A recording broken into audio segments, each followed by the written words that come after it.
So my 75th subscriber review is Toy Biz 1989 release of Batman. These figures were shipped to stores in the late spring, early summer of 1989, and they flew off shelves. 89 was just the summer of Batman, and it took everyone by storm. So, I figure, why not? Why not review this? I know there's already a review up there by the hand, and it's a good review. I love his presentation. I just didn't feel his information was all that accurate. Toy Biz was awarded the DC Comics license in 1989 or 1988, 1987, 1988, one of those years, to produce toys for the upcoming Batman film, and I guess the DC comic heroes as well. Those wouldn't be released until later on in 1989, and concluding in 1990. Now, of course, we all know what happened with Toy Biz. DC Comics noticed the inferior quality of the plastics used and the fan outcries. The license was yanked and was given back to, well, not given back to, awarded back to Kenner for their presentation.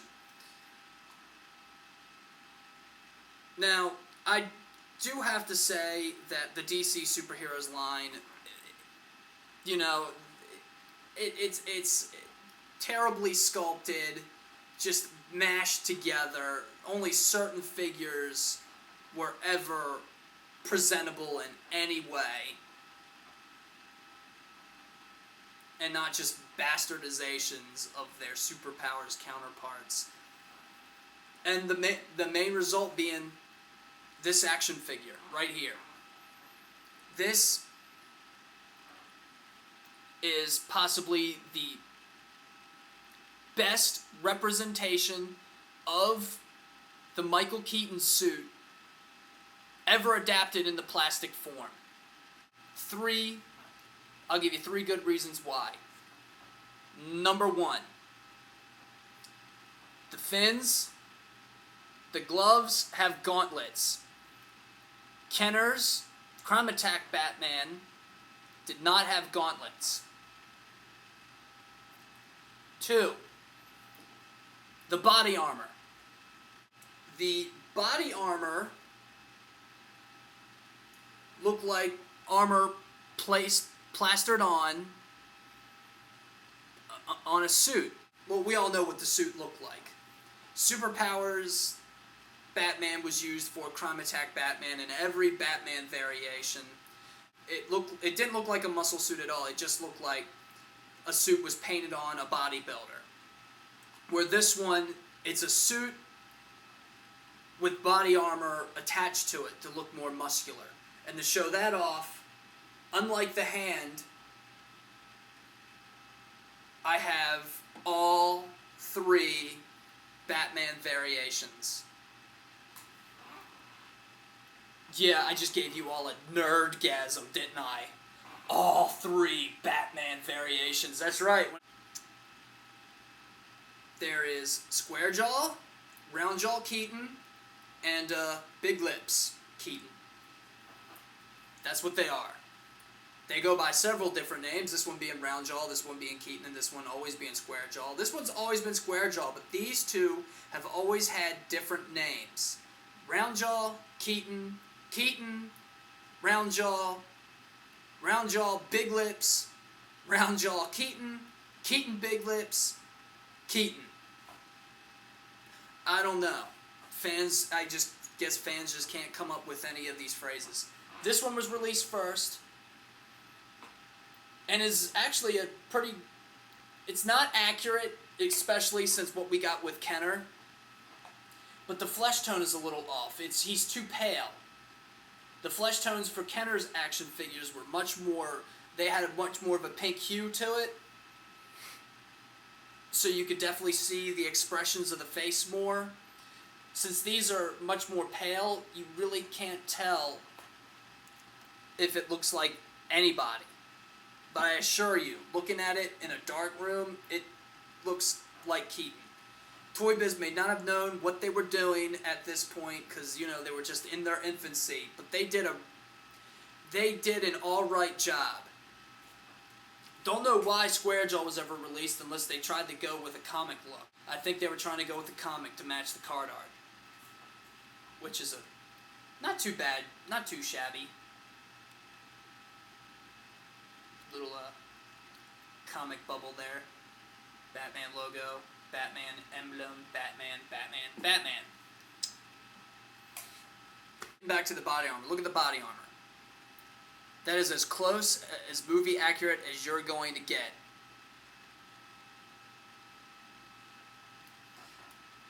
Number 3, sorry to go off topic, but number 3,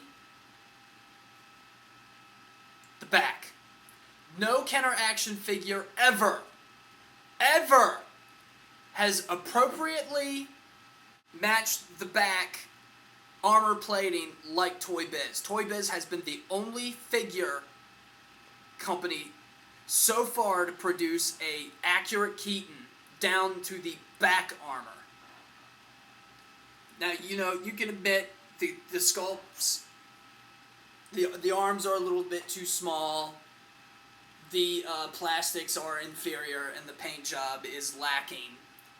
However, the sculpts themselves are pretty impressive for its day. And of course, everyone remembers the bat rope. Take the bat rope here, clutch onto it, and pull it out. And there you go. There's a little interesting thing about the bat rope not many people probably will know about. Each Batman action figure came complete with an instruction leaflet. See, the little batarang that Batman came with, you actually hooked it onto the bat rope, and I've already done so for time constraints, which is why you're probably wondering why the belt is like that. You pull onto the belt, like so, pull it, raise the batarang, like so, and then just let go. And he slowly descends up the rope. The friction caused from the batarang allows the ascension to be controlled. Very, very slow. Whereas the original, if you just use the bat rope as is, it's just rapid. He just shoots straight up.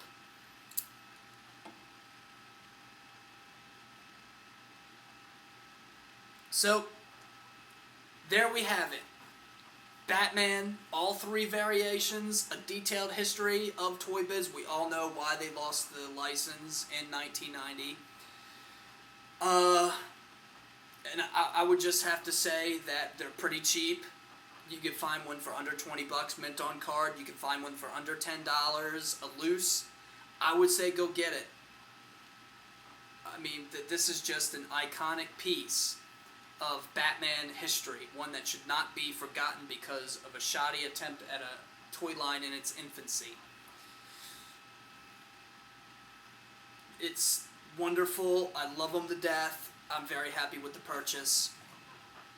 And of course, I actually had one of these as I was a child. I played with it to death, so much that I lost the cape, lost the batarang, lost the spear gun. And it was this variation. So, until then, I will be doing another review. I'll do another review. So until then, see you when.